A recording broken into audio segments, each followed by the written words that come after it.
ആ ശഅബാന് പടച്ചവന് വിട പറയാ മണിക്കൂറുകളെ നമ്മുടെ മുന്നിൽ ഇനി ബാക്കിയുള്ളൂ. അനുഗ്രഹങ്ങളുടെ ഭൂകാലമായ പരിശുദ്ധമായ റമളാൻ, മാസങ്ങളുടെ നേതാവായ റമളാൻ, ലക്ഷങ്ങളെ നരകത്തിൽ നിന്ന് സ്വർഗത്തിലേക്ക് കടന്നു പോകുന്ന, അതാ കടത്തി കൊണ്ടുപോകുന്ന റമളാൻ, ആ റമളാൻ പടിവാതിൽ വന്ന് നിൽക്കുകയാണ്.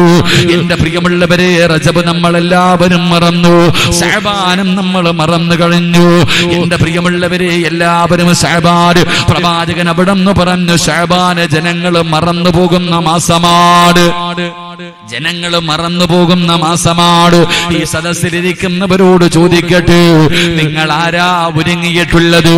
നാളെ കഴിഞ്ഞ റമളാനാണ്, നാളെ കഴിഞ്ഞ റമളാനാണ്. റമളാൻ വന്നിട്ടല്ല നന്നാകേണ്ടത്, റമളാൻ വന്നിട്ടല്ല ഒരുങ്ങേണ്ടത്.